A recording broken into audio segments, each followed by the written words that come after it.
pussy. Not mine, this bitch for us. The gang is what I trust. Straight up, don't argue. صباح الفل يا رجاله، فيديو جديد، يوم جديد، فيديو مختلف لان النهارده الهاي كارب داي. زي ما انتوا عارفين انا ماشي كارب سايكل. وريتكم الزيرو، وريتكم اللو، النهارده اوريكم الهاي. فيلا بينا على اليوم ده. اول حاجه عندي 80 جرام شوفان. 80 لازم بالظبط يا جماعه، بقى في بطولات لازم بالجرام. 79 8 في البطولات لازم بالجرام بالظبط كل حاجه. هنزل عليه بقى بكام جرام سكر دايت؟ اراوند 3-4 جرام، 4 جرام بالظبط. وهنحط عليه الميه المغليه. ثانيه، غليت الميه هنا، نشيله بس من فوق الميزان عشان محصلوش حاجه، ونوزعه كده. رايحين، ايوه يا باشا، زي الفل. جهز بقى الواي بروتين.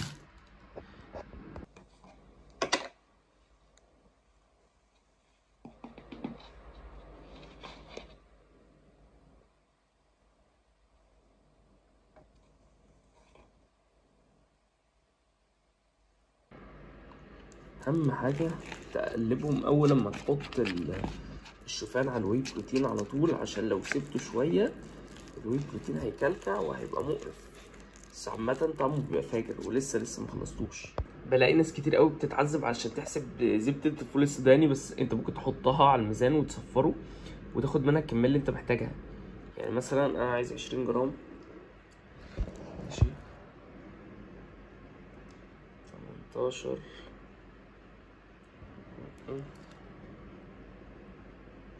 ايه، ما بيزيدش عن 18 19 20 كده، 20 جرام. فاهم؟ انا كده خدتهم خلاص بقى، كده مش مشكله. فاهم؟ احطها على الشوفان بقى عشان لما احطه في الميكروويف زبده فول السوداني تسيح. بس الموضوع بيبقى قوي قوي. دخلته الميكروويف بالظبط دقيقه، وبعد ما دخل هو ده شكله جامد قوي. وهنا بسلق بيضه واحده. اول لما تخلص هجيبها، ودي كانت المفروض موزه، بس انا اكلت منها شويه، والباقي بقى هنا عشان بوزن كل حاجه على الميزان. فانا كان مطلوب مني اخد 90 جرام فبس كده. الباقي بخليه هنا وباخده في الوجبات الجايه. كده فطارنا الجميل جاهز في يوم الهاي كارب داي. الريد بول دي بس اشربها مره كده كل فين وفين. هي شوجر فري كمان، يعني مفيهاش بقى سعرات حراريه خالص. اتفرج على التلفزيون شويه كده ونتكلم في التوبيك مع الوجبه التانية. يلا بينا يا رجاله. كنت لسه بستحمى. وهاخد دلوقتي الجي دي اي اتكلمنا عليه في فيديو قبل كده. بودا كان اتكلم عليه في فيديو قبل كده. ده يعني بيظبط، كل مره بقول في يوم الهاي بيظبط مستوى السكر في الدم لما تدخل وجبه في هاي كارب داي او تشيت ميل او حاجه زي كده.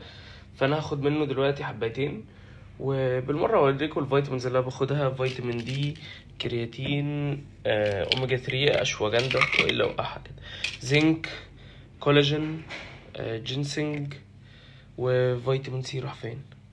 ما اعرفش راح فين والله، بس هو فيتامين سي كمان. تاني وجبه هتبقى 300 جرام بطاطس، 170 جرام فراخ. تعالوا نتكلم مع بعض شويه بقى عن التوبيك اللي هكلمكم عليه النهارده دلوقتي. وهنتكلم عن التوبيك اللي احنا عايزين نتكلم عليه. بص، اول حاجه هرمون الكورتيزول ده من اوحش الهرمونات اللي ممكن تتفرز في جسمك بجد. اشمعنى؟ هرمون الكورتيزول بيتفرز امتى بشكل عالي في جسمك؟ لما بيحصل لك حاجه من الحاجتين دول، انك يبقى بقالك فتره كبيره ستريس، متوتر قوي قوي بقى، اللي هو يا لهوي، انا ما جبتش درجه حلوه، انا ابويا هيبهدلني، انا عارف بقى اللي هو الاحساس ده. ويفضل فتره طويله. ساعتها هرمون الكورتيزول بيبدا يتفرز في جسمك. ساعتها ممكن تبقى بتتمرن كويس وبتاكل كويس وبتلعب كارديو وبتعمل كل حاجه، وفي نفس الوقت جسمك عمال يعبي في ميه وفات وما تعملش ريكفري كويس، والعضلات بتاعتك الابزوربشن للاكل او كده ما يبقاش احسن حاجه. فساعتها مش هتعرف تبني عضلات. فانت ولا هتكون بتبني عضلات، ده تبقى عكس، ممكن توقع عضلات وفي نفس الوقت نسبة دهونك هتزيد إلى حد ما، والمية عندك في جسمك هتترفع جدا جدا جدا جدا. ساعات الفترة دي ممكن وزنك يزيد 4-5 كيلو في أسبوع مثلا، وتحس إنك ده آخر الدنيا، بس هي معظمها بتبقى مية طبعا. حاجة تانية كنت عايز اتكلم فيها، طيب يتفرز في ايه؟ يتفرز في حال تاني لو ايه اللي حصل؟ بقالك فترة ما بتنامش ومتعصب وبتعيط، واللي هو كل يوم انا اسمه ايه ده، انا متضايق، انا مش عارف ايه، انا اصحابي باعوني، انا صاحبتي سابتني، انا مش عارف ايه الكلام ده كله، تفضل تعيط، تفضل متضايق، تفضل. بص، اعتبر الكلام اللي هقوله لك ده يعني ايه، نصيحة شوية يعني.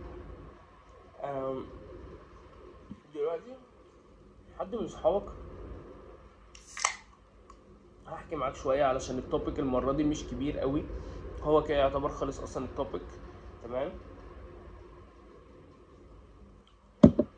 انا واحد زمان حصل مشاكل ما بيني وبين صحابي، وكان في واحد صاحبي تعب ورحت له المستشفى، كنت بروح له قبل ما اهله يوصلوا المستشفى، كنت بوصل قبل ما هو يوصل المستشفى، كنت اخلص واروح اغديه واقعد معاه في كافيه، سواء قبل الميعاد بتاع الدكتور او بعد ميعاد الدكتور، وكنت بهتم بيه جدا ساعة لما عرفت لو عنده مشكلة في حاجة يعني.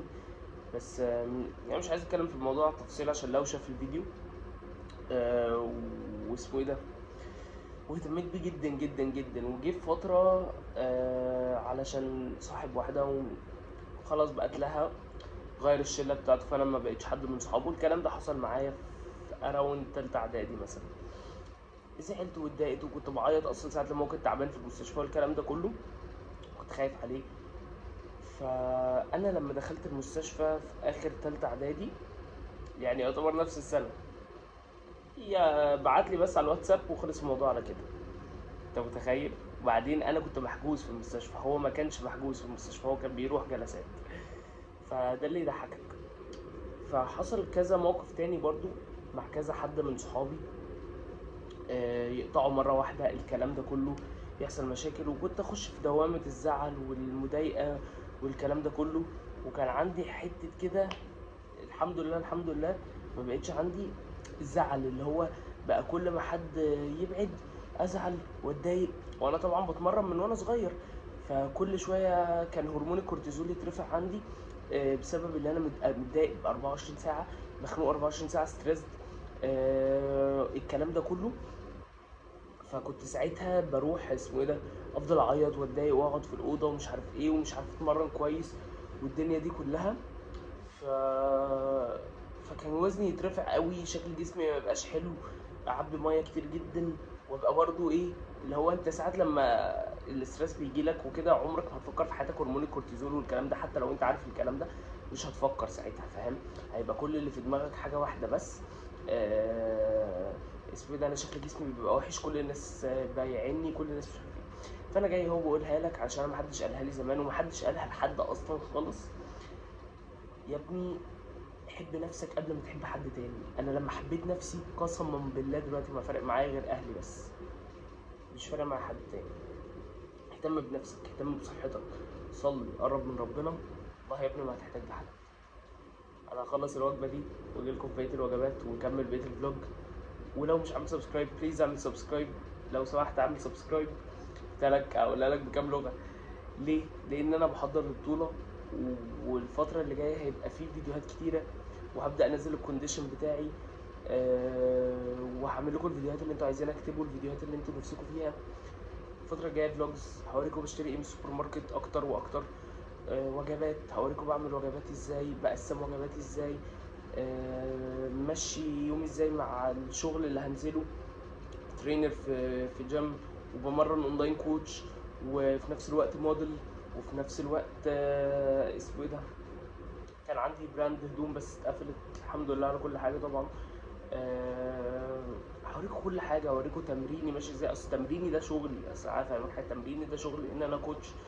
وغير كده اللي انا بخش بطولات، وانا مش هدفي من البطولات اللي انا اخش بطوله اللي هو بجرب، لا، انا هدفي وكاريري بطولات، انا بخش بطولات عشان باذن الله اكسب، انا بخش اكسب ان شاء الله، اخش دايما هدفي اللي انا داخل بطوله اكسبها. انا هحترف باذن الله انا كده. فاستنوا فيديوهات تانية خير ان شاء الله، وانا واثق باذن الله ان احنا هنوصل لاكبر عدد من السبسكرايبرز على اخر السنه دي، على وقت تحضير البطوله بتاعتي. يعني خلاص هو فاضل 13 اسبوع، فانا حاسس ان احنا هنكون وصلنا لرقم حلو. ابعت الفيديوهات لاصحابك ويلا بينا نكمل اليوم. ايه ده؟ استنى يلا بينا نكمل. وجبة قبل التمرين 250 جرام زبادي وعليهم 20 جرام زبدة فول سوداني وموزة متقطعة جوه البولة دي. في حاجات كتير قوي، ونص سكوب واي بروتين و200 جرام اناناس. الهاي كارب داي في اكل كتير واكل جامد قوي. وشويه وانزل التمرين وهصور لكم شويه من مستوايا او من التمرينه على حسب هنسيبها وهي تيجي وظروفها. ممكن نصور حاجات احنا مش يعني. بص تعالى ونشوف. تعالى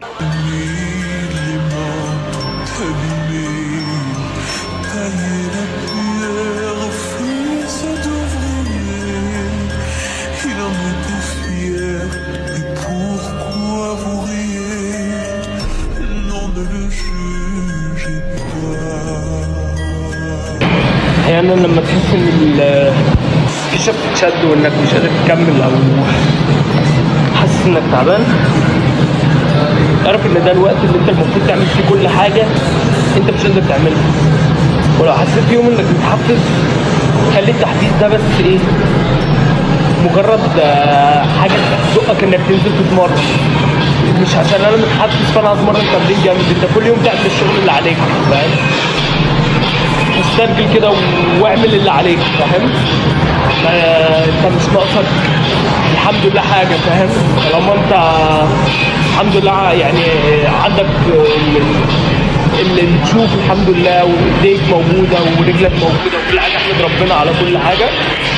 ودي البوينت انك تقول الحمد لله وتشتغل. في ناس والله بشوفهم محترفين عندهم رجلهم مقطوعه الكلام ده كله وما استسلموش. ما تستسلمش، كمل. بس احنا دلوقتي هنسال حد معايا في الجيم اتفرج على الفيديوز بتاعتي، اساله سؤال ونشوف هو يجاوب يقول ايه. وبكل صراحه انا اصلا ما قلتلوش سؤال وهساله قدامكم دلوقتي. انت استفدت اي حاجه من الفيديوهات بتاعت محمد؟ كتير. ايه بقى مثلا؟ كتير من اول ساعه بعيد عن اليوتيوب عامه، ساعه فيديوهات التيك توك عامه كان بتدي الادفايس، علي صوتك.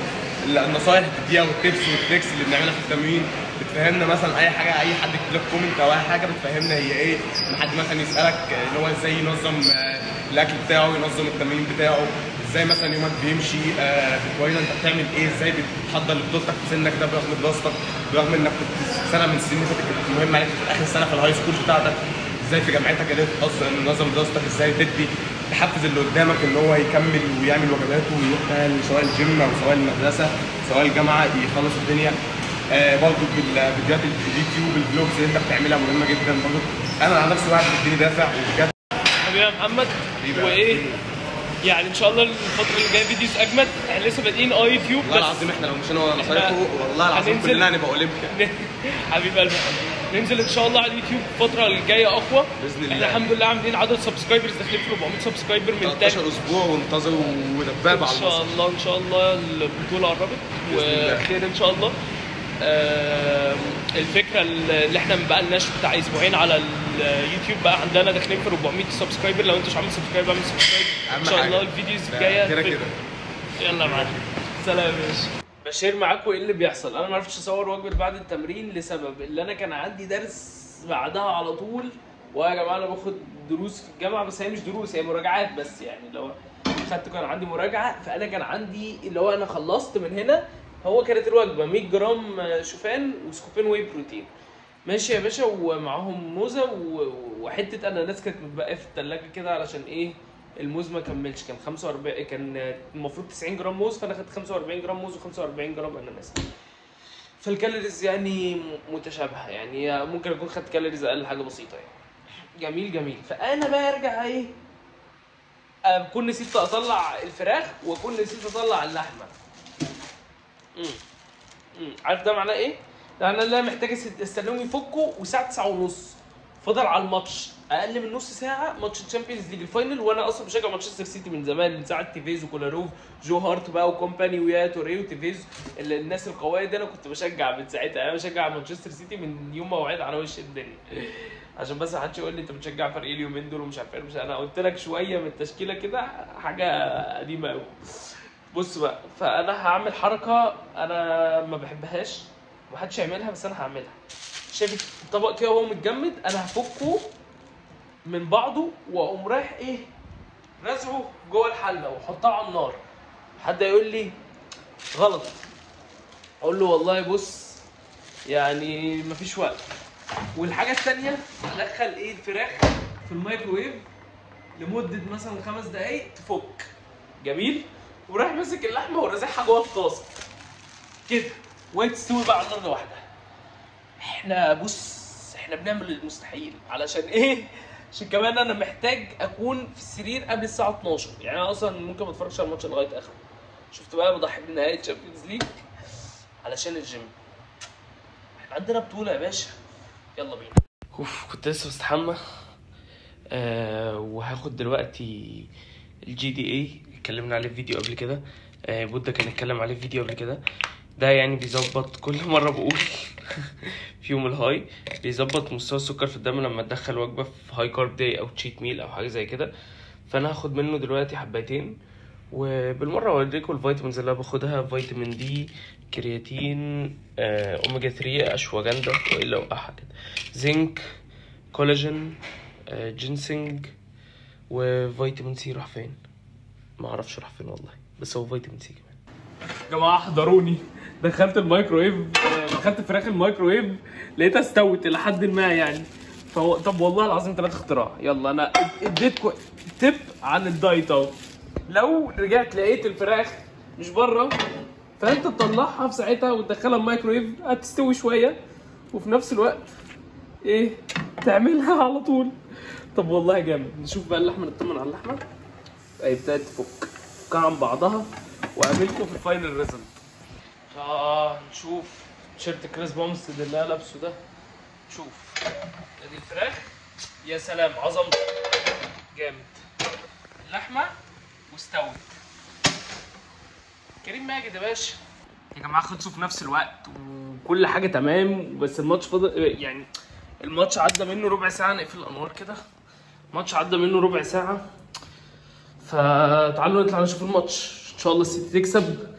كده كده انتوا الفيديو ده هيوصل هيكون الماتش اتلعب وخلص، بس مش مشكله، ان شاء الله نحتفل بفوز السيتي. الوجبه الخامسه وهي الوجبه المحببه الى قلبي: 170 جرام فراخ و300 جرام بطاطس.